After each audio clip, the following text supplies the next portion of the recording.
સુરત શહેરમાં મચ્છર અને પાણીજન્ય રોગના છેલ્લા 24 કલાકમાં વધુ 3 લોકોના મોત થયા છે. રામનગરમાં રહેતી 7 વર્ષની બાળકીનું તાવમાં અને લિંબાયતમાં વૃદ્ધનું ઝાડા ઉલટીના કારણે મોત થયું છે. આ સાથે સચિન વિસ્તારમાં રહેતા 16 વર્ષના કિશોરનું એક દિવસમાં તાવ બાદ મોત થયું છે. પહેલા બનાવમાં રાંદેર વિસ્તારમાં આવેલા રામનગરમાં રહેતા કરસનભાઈ સોલંકી મજૂરી કામ કરી પત્ની, 3 પુત્રી અને 1 પુત્રનું ભરણ પોષણ કરે છે.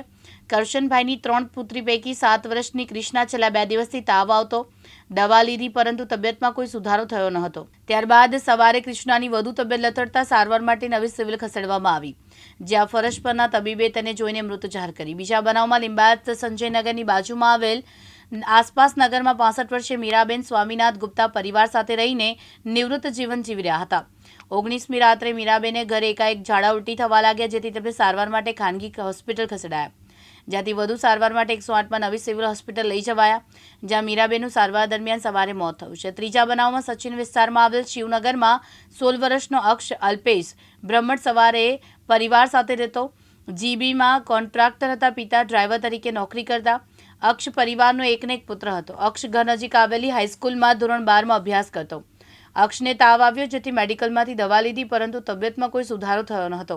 ત્યારબાદ સવારે તે સૂઈ ગયો. બાદમાં બપોરે નોકરી પરથી આવેલી માતાએ ઉઠાડતા તે ઉઠ્યો ન હતો, જેથી તેને 108 સારવાર માટે નવી સિવિલ ખસેડાતા તબીબે મૃત જાહેર કર્યો હતો. क्या हुआ बच्चे के साथ, किस तरह की स्थिति थी उसकी? मतलब सर्दी जुकाम था, बुखार भी था. तो प्राइवेट हॉस्पिटल से मतलब दवा सुई चला था, तब तो मतलब दवाई खाते थे तो ठीक थे. फिर एक बार थोड़ा सांस लेने में प्रॉब्लम होने लगा, तो फिर कुछ खिला के दवाई ववाई खिलाए. तो फिर सुबह 6:30 बजे दवाई खिलाए. तो फिर हम लोग सोचे कि थोड़ा फिर भी दिक्कत हो रहा था, हम लोग ला रहे थे हॉस्पिटल में. तो फिर रास्ता में ही थोड़ा सांस बंद हो गया. तो हम लोग सोचे कि अभी होंगे, तो हॉस्पिटल में 108 के लिए फ़ोन किए. कितने साल का था और कहाँ रहते हो आप? सचिन पाली गांव रहते थे, साल भर के तो बच्चा था. कितने वहाँ स्थिति कैसी है? गंदगी दिखने मिल रही है, कुछ साफ सफाई करने आता है कि नहीं?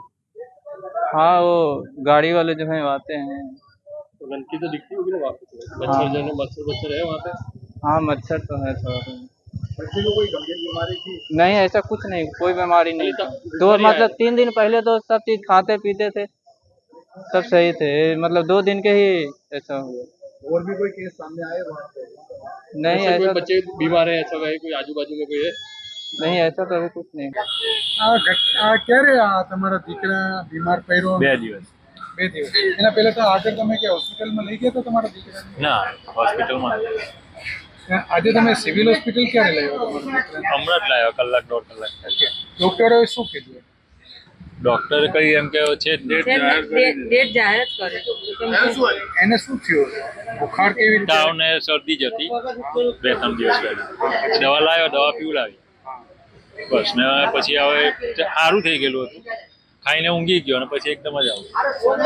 તમે શું કામ કરો? ડ્રાઈવિંગ. યુપી બિહાર ક્યાં ના રહેવાનું? ના, ગુજરાતમાં. તમારા પરિવારમાં બીજા કોણ? ભાઈ બહેન તમારા કોઈ દીકરા દીકરી નહીં? ના, આ કયો સ્કૂલમાં પડતો હતો તમારો? 12માં. 12. યાસીન દારા, દિવ્યાંગ ન્યૂઝ, સુરત.